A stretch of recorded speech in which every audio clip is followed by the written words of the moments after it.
What's up guys, this is DJ Reckless, and today I'm going to be doing a review on the Numark Mixtrack Pro 3.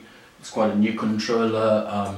There's not too much that's been documented about it, so I thought I'd add to what's out there, see what you guys think.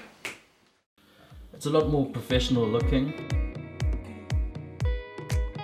And they've added these steel platters, which are really nice to use, nice to touch. They're a lot better than the previous ones.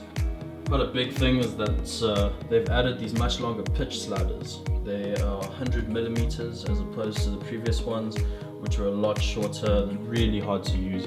These ones are very precise, and I've actually started using Tractor because they work so well on Tractor. The actual decks were designed for Serato, as you can see by the logo over there. And it comes with Serato Intro, and they are fully upgradable to the Serato DJ, but you obviously have to pay, and I think they actually are designed for the full version and then work really well with the full version. I've got the full version of Tractor, and they work really well with Tractor as well. So if we look at the top here, they've got this touchpad over here. And this is really interesting, very new kind of technology in terms of DJ equipment.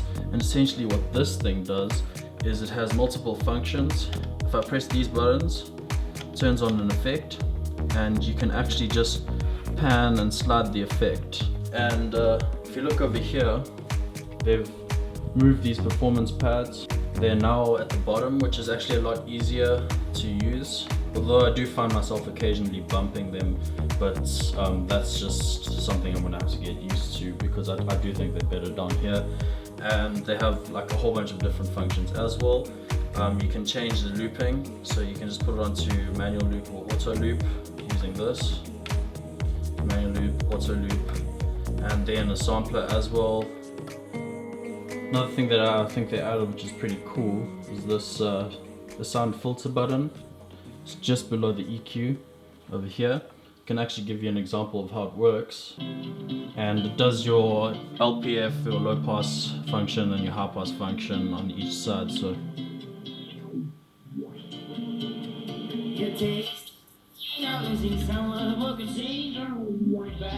it's pretty cool for DJing. The layout's changed. I mean, the scratch function you can turn on and off with this button, so you can have it coming, or you can just speed up and slow down the song for beat matching, which you can still do if you just touch the side piece here. But yeah, it's quite useful. One thing that I thought they'd removed, and I was quite sad about, because I really liked it, is Numark they put in an extra button, which was a stutter button, which essentially Q played it. So instead of having to go Q play, Q play, Q play, you can just hit stutter, stutter, stutter, stutter. Then I realized that the stutter button is still here. If you have a look, I don't know if you guys can see, but the play button actually acts as a stutter if you hold down shift, which is quite cool. I would prefer having a sound stutter button, but it's still there. They haven't taken it away. A really nice track selector here. Works pretty well. Here, up, down, moves it quite nicely. And then there's two buttons which will put it onto load it onto deck A or load onto deck B, and then you can just hit play, and then now I've got two of the same songs playing, so it sounds a bit weird. So obviously there's a whole bunch of functions that they've kept in, and one which I really liked is that they've kept two headphone jacks, and 1/4 inch and then one standard. So if you have either, you can actually use it. You see I've got an adapter on my headphones, and you can just plug it in there, or you can just have it in there, and you can have two people listening at the same time if you like, doing back-to-back DJing, which is pretty cool.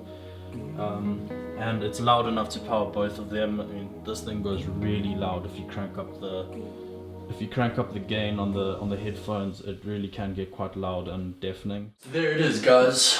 Numark Mixtrack Pro 3. It's got everything that you need from an entry-level controller. going from like new platters. It looks a lot better. It really is responsive, and I would say, you know, for an entry or mid-level controller, it's a great buy, really good value for money if you're looking at the price range. Yeah, so